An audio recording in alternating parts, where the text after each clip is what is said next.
Всем привет, с вами Дэн, и давненько на канале не было Бол, часы, которые очень любят в нашем телеграм-чате. Кстати, оставлю ссылку в описании к этому видосу, обязательно туда вступайте. Так, значит, что у нас здесь? Сертификат оригинальности. Вот такая вот книженция, зелененький боловский цвет. И боловская карабулечка. Так, ну и, собственно, все. Брал я их в Штатах.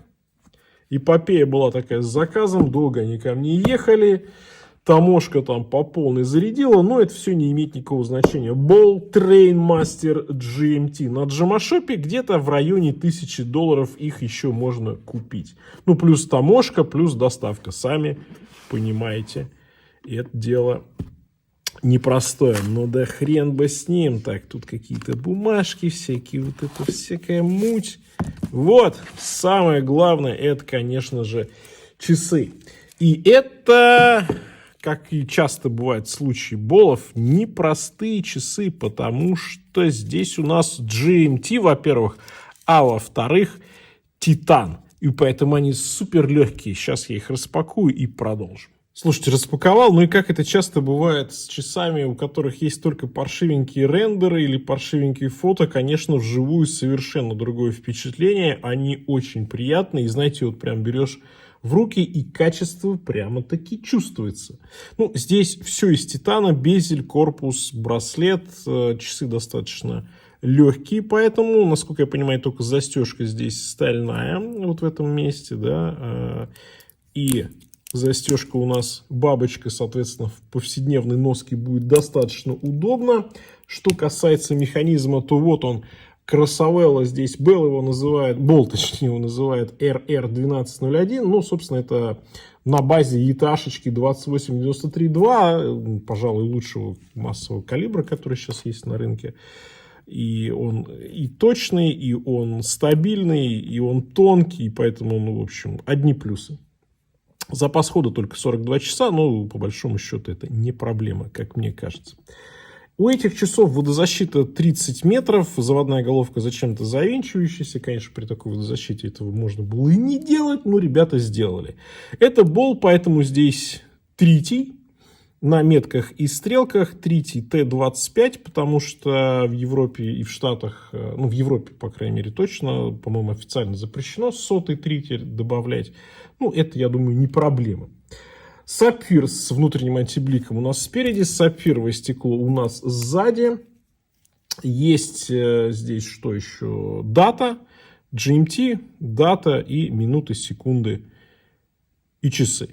Стрелки все разноцветные, часы, минуты синие, GMT красная такая прозрачная, полускелетонированная, и секундная стрелка, по-моему, то ли синяя, да, синяя, с красивым логотипом Бол. Это, конечно, их вот такая главная, по-моему, фишечка. Лого, когда делают на стрелку, очень красиво, такая прям виньеточка, очень красиво, мне прям очень нравится. Только за это, мне кажется, такие часы стоит взять. Но знаете, что мне хочется первым сделать? Это померить вес на полном браслете, потому что, ну вот прям они какие-то воздушные. Прям 88, даже 89 грамм в них нет. И второе, что хочется сделать, уже, конечно, посмотреть размеры, потому что часы маленькие, часы очень аккуратные. 38,5 в диаметре. Стекло даже немножко возвышается над корпусом, оно чуть-чуть выпуклое. 11 всего. По ремешочку сколько будет? 19, так что, ну, я думаю, никто не будет браслет менять на какие-то ремешки, потому что браслет здесь хорош. Но, тем не менее, если что, 19.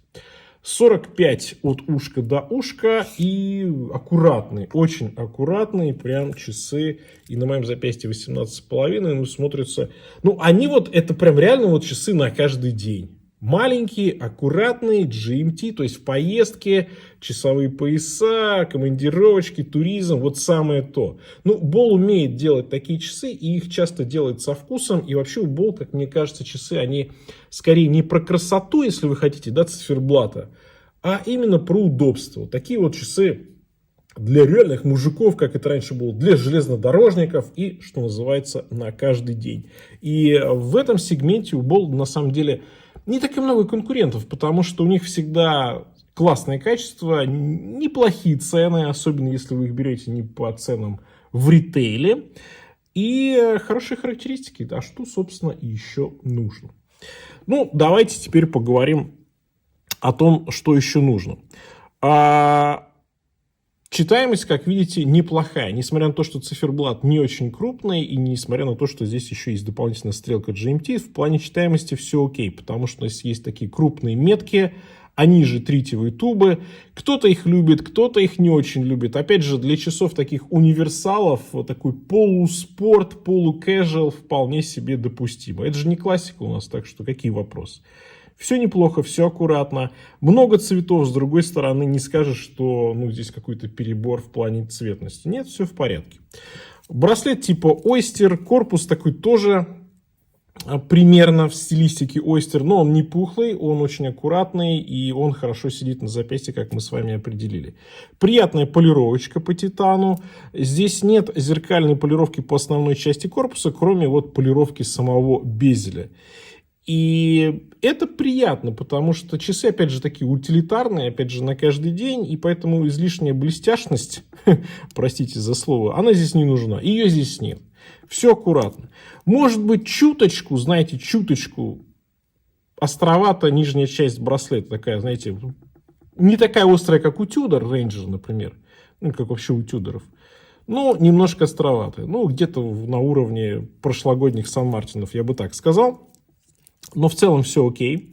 Я люблю, когда такая звенящая, знаете ли, такая острота. И в целом браслет хороший. Браслет прям шелковый. Прям нежный, шелковый и сексуальный. Очень круто. И знаете, несмотря на то, что титан не всегда красиво выглядит, но вот здесь как-то у ребят удалось сделать приятно сделано. Прям хорошо смотрится.